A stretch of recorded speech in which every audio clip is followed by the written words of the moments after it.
I want to know your story from start to finish because, like I was telling you before, I've always wanted to be a musician. That was like my thing. Like I was, I think I was 12 or 13, and I found my sister was dating this guy, and he like Okay. brought a bunch of DVDs to my house because he was like into music, and he's like, "Hey, dude, watch these," and I was like, "Okay." So I was watching through these like live DVDs of bands, and I got to one called Hammerfall, and I'm sure you know who that is. Of And course, yeah. dude, I don't know what it was, but it spoke to me, and I was like, "Well, I have to." So I picked up a guitar, bought one from a pawn shop for $20, started learning everything. I just would watch them play live and try to learn all their music, and then I started branching out into everything else, and that's kind of where my love for music came in. But you actually took it to another level and became super famous, Gus G. So how did that all start? Like, where was the inspiration, and then like how did the story play out? Oh wow. Okay. Um, well, I mean, I've been playing guitar since I was 10. I'm 43 now. Actually, this month I'm gonna turn Oh, 43. So wow. I've been playing most of my life. So I mean, I don't know. I took guitar lessons early on. I went to a local music school, went to a conservatory, and eventually, I when I got my first electric guitar, I was 14, and I really got into heavy metal. Back then, there was a thing called cassettes. So we would do Yeah. cassettes, switching, yeah, like analog cassettes. Anyways, they were really Right. small cassettes, and we had cassette players, and we would, because we didn't have money for vinyl or CD, so we would just copy each other. Me and my friends at school. And I got a tape of Black Sabbath, so I got really into Black Sabbath and You were in the Metallica and zone. that Oh, stuff. dude, that's hilarious. That's funny that you get a Black Sabbath cassette, and then 20 years later or something, you're just like you're playing with Ozzy. Yeah. Wild. Real quick, this is my alt channel, and my main channel is in danger every day of getting banned as a result of talking with these amazing people very candidly. So please do me a favor and subscribe down below. Helps me out a lot. Get the hell on it, doggone it. But the thing is, it's like I got heavily into practicing, in my teen years and stuff. And I'm from Greece. I live in Greece, so Greece is not really the mecca of hard rock or metal, right? Yeah. Yeah. so, so I knew right away that I was reading all the magazines, all the Guitar Worlds and Metal Hammers and all that stuff. So my dream was to go to America basically and start a band there and make records and all that. And eventually, I found a way how to go to America. uh, I auditioned for a scholarship at Berklee College of Music, Yeah. and I got a scholarship. And so that means I could go to America as a student and go to the famous Berklee College and hopefully meet other kids or other musicians and hopefully form a band. So that was my plan. But yeah, that plan unfortunately didn't work out. I mean, I went to Berklee and I didn't really feel like so comfortable when I was there, and I just felt it was very kind of like academic thing, and it was very, I don't know, I was kind of like out of place. I felt out of place, anyways, Yeah. and Yeah. it's kind of strange because I was only like 18. I just finished high school, and I flew over to Boston on my own, found an apartment. Like I did all these things. Like thinking back now, I'm like, how the hell did I do all that? That's hard now. Um, you know. yeah, So, yeah. Like if you told me not to do it now, I'd be kind of scared, But yeah. when I was 18, Exactly. Yeah, dude. but but back then I was kind of like this fearless kid, that just I'm like, okay, I'm gonna go to America and do this. And anyways, so I dropped out of I dropped out of school out of Berkeley after like a month.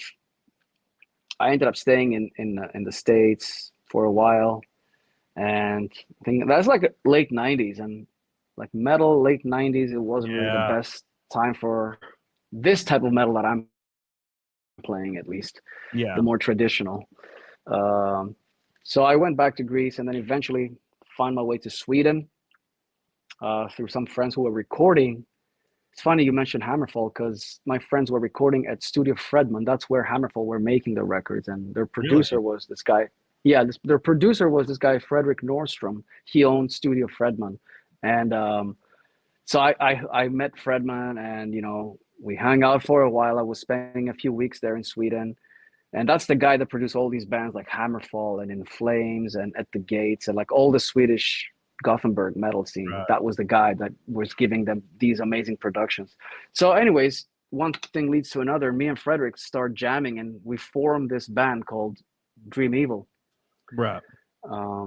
So, I mean, it took us like 3 or 4 years to get things off the ground. It wasn't like an overnight thing. You know, we had to write the songs, figure out who's going to be in the band. In the meantime, I was between Sweden and Greece, flying back and forth, trying to survive somehow. Anyways, so Dream Evil makes a record, and things kind of start taking off little by little. You know, we didn't expect that, but the band did really well in Japan and Europe, and even like in America on an underground level. Like it was, you know, there was something happening. So, and eventually I had my own band too. I started Firewind, and like in the early days, I was involved in a lot of projects. Yeah. I was in at some point I was in 4 bands at the same time. Like you have to think they were all like demo bands originally. Nothing was really signed to any label, but eventually, like after 2 or 3 years with all these demos, we were offered record deals. So at some point, like around 2002, 2003, I was like on all these records that came out and started making a name pretty quickly. Yeah. So anyways, I think I've been talking too long here, but that's the backstory. No, this is great. This is fascinating. So when you move to America, you go to Berkeley, and you drop out, and then you're kind of floating around, and then you move back. You know, you find yourself in Sweden. Do you find, like, are you having those thoughts where you're like, maybe I can't do this, or maybe this isn't gonna work out? Like, because I have those thoughts all the time about everything. You know what I'm saying? Yeah, I know. I totally know what you mean. The craziest thing is that back then, I was so confident that this was going to work out, which is stupid. I don't recommend this to anybody to think like, oh, it's going to work out. You're going to make it. Like, I had no plan B, honest to God, like no plan B. Wow. Like now I'm thinking like my outtake on life is totally different now. Like I'm thinking, well, you know, we're going to do this and then we're going to see, like, I'm thinking way more like on business terms, or if you like this, I need to have some kind of backup plan in case this doesn't work out, and if we don't do this, I can do that, and so on with everything. Like I'm trying to plan things more safer. Yeah. But I don't know, man, like when you're like 18, 19, you don't really care. Like I was living on canned food in Sweden for like months. Yeah. Like You just, and well, okay, so what's most important is your ability, your like guitar playing ability. That's why I feel like like you can't ignore it, right? So there's a lot of things that go into it, but your guitar playing ability, in my opinion, look, you might not think this because I don't think it about myself. I think I'm garbage, right? But I hear like a lot of people will tell me like, wow, you're a great guitarist. And I'm like, I disagree. Mm-hmm. But I don't feel like you can be at your level and not as long as you're producing music. I just don't see how you can't, you know, at least make some waves at your level, because your level of guitar playing is outrageous. It's like there's runs that you do, and I'm just like, oh, and I'll download tabs, and I'm like, I got this shit. I'm gonna learn the Gus way, and then I can't do it. I'm like, damn it, Gus. And I want to email you. How the hell are you doing this? Because I can't do this. Oh, it's funny how you describe it, but like, there's that one run that you do that it's so buttery. And I can't explain it, but you do it a lot, and it's kind of Yngwie Malmsteen-y, where you'll like run down that one string, and it's like this ladder thing where you'll go up and then down. You probably know the name for it. Anyways, you do it so well that I'll have my Spotify on, and like Firewind will come on or something, and I'm working out at the gym, and then I just hear one of those runs. I'm just like, oh God! And then I'm like, I have to go home and try it again, and then fail. So what I'm saying, Gus, is you make me feel bad a lot. Well, I really hope not. But you ruin my hopes and dreams, Gus. When you're perfect playing breaks. But look, here's another way to look at it. I mean, I really don't think you should try to play what I play. I mean, what's the point? Because then you kind of eventually, I mean, you can learn how to do it. You can slow it down and spend like a month or two at learning a certain lick, and then you'll be like, oh, cool. Now I did it. Now what? I think the main idea behind all this is that hopefully you're inspired by something that like, oh, I like this. How does he do it? Maybe you can give it your own spin. I think Yeah. maybe you should try to do that instead. I mean, I cannot play. One of my favorite all-time favorites is Marty Friedman. Yeah. I cannot play. I cannot play the stuff that this guy plays. I mean, but has inspired me to, I picked up some licks from him, or from a guy like Vinnie Moore, like a lot of those '80s shredders. Like I Yeah. cannot play like them either, or like Paul Gilbert. I can't. But I've picked up stuff from them, and I gave it a little bit my own twist, and that eventually becomes my style. Like, I mean, if you just dissect my guitar style, you will hear all those guys and so many more guys in there. Yeah, dude, that's a So great point. That's a great point. So that's the thing is, like, I really want to play that one lick because it sounds like butter. But I'm really proficient at four string like sweeping patterns. I can do them all day, like all across the fretboard, just like butter. It's perfect. And like people are like, man, I wish I could do that. But I'm like, damn, I wish I could do the Gus G thing. And so it's like that you're always wanting to do, and like I wish I could do this. I wish I could do this. I mean, every player has like we all have our strengths and weaknesses. I mean, like you just mentioned like sweep picking.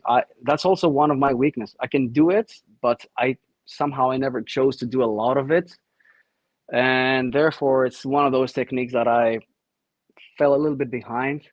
So I developed other things, that I felt they felt more natural to me. Yeah. So There's it's okay. You don't have to pick every note. I know what you mean. Like, oh, I want to sound like this and this and this, and maybe you don't have to pick every note. Maybe you can find a way how to do your own picking around certain licks. That's what I'm saying. I wish I knew the name of stuff so I could tell you, but I just don't.